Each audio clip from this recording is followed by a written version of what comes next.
Buenos días, buenas noches. El día de hoy queremos ocuparnos de las relaciones entre ciencia y estética, un tema que habitualmente no es considerado cuando hacemos estudios sociales o políticos o de filosofía de la ciencia y demás. De manera tradicional, hemos sido acostumbrados a creer que la estética se ocupa de lo bello, de lo hermoso, de lo sublime, pero esa en realidad es una tergiversación. Lo grave de este malentendido es que entonces se nos ha hecho creer que la estética se ocupa únicamente del arte y no de la ciencia, y que entonces tendríamos dos espectros distintos que serían la ciencia en general y el arte.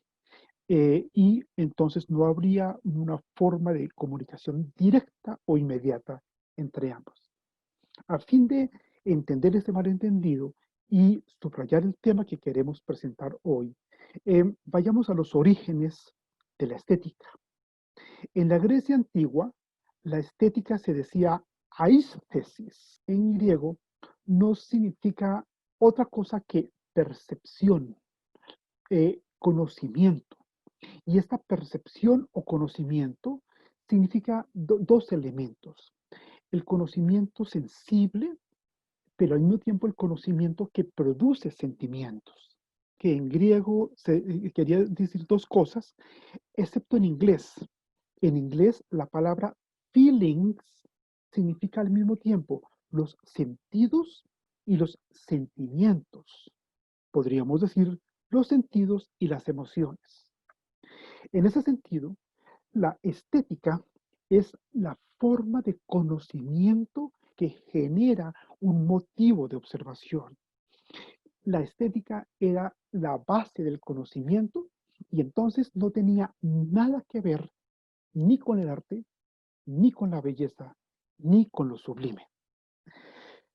Em, es solamente mucho tiempo después, exactamente a finales del siglo XVIII, con Baumgarten, que es el padre, y luego definitivamente con Kant, el filósofo alemán, que la estética va a ser asimilada a la belleza y al arte.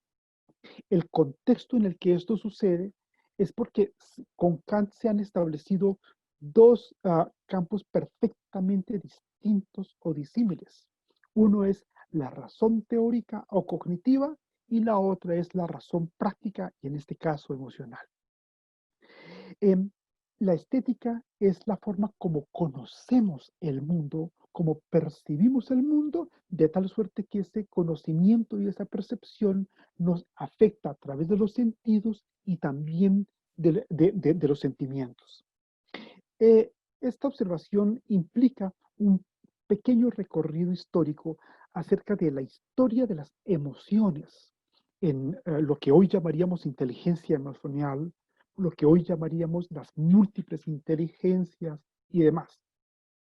El primer antecedente en el estudio de las emociones sucede con Descartes en un libro que la mayoría de nosotros no conocemos, que se llama Sobre las pasiones del alma, en 1649.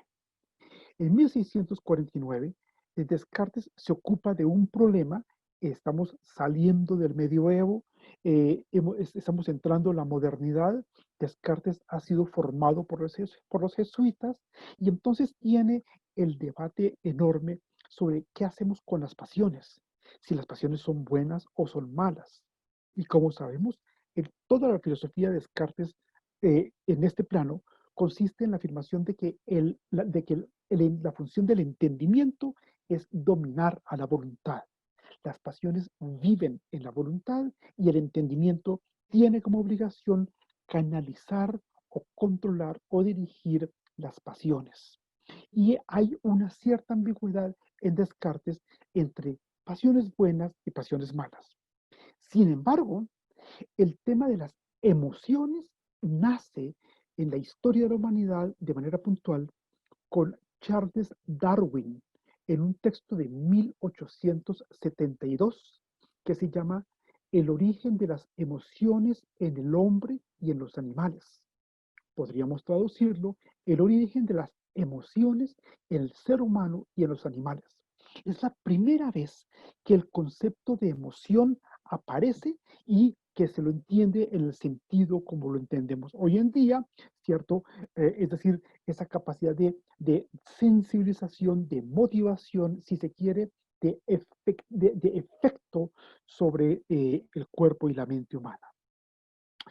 Eh, la estética, em, por consiguiente, es la simbiosis de dos temas, en el sentido originario de la palabra, de dos temas muy importantes para explicar el mundo y para comprenderlos y actuar sobre él. Es la importancia de la verdad o lo verdadero y la importancia de lo bello.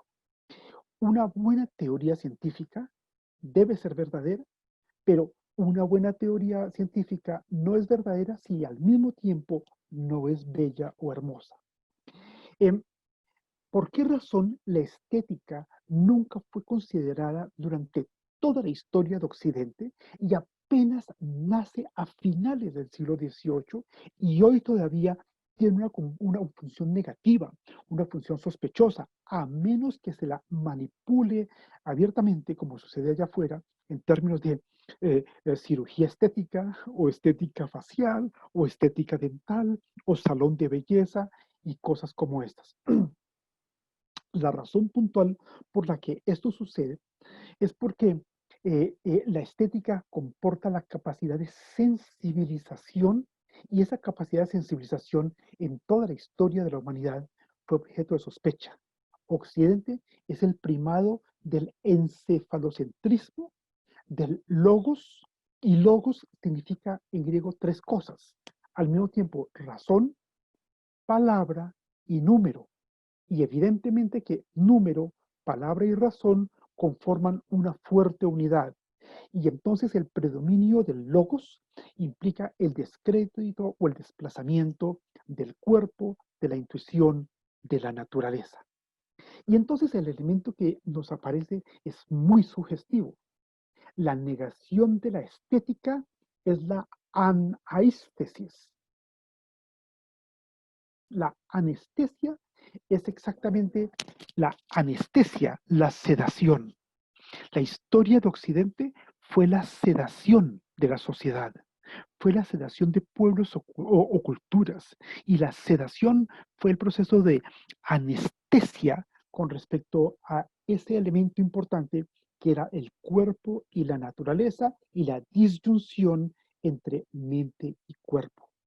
Y después la estética va a quedar reducida al arte, y esa es una equivocación. La estética va a quedar reducida a la belleza y la ciencia no tendría mucho que ver con ella. Queremos sugerir que la estética no se reduce al arte ni a la belleza, que es la comprensión generalizada allá afuera y que tiene que ver claramente con el tema que nos convoca en estos programas, y es la importancia de la ciencia en el mundo contemporáneo. Una buena teoría científica, una buena ciencia, una buena explicación es también necesariamente una explicación estética, en el sentido que precisamos. A ustedes por su atención. Muchas gracias.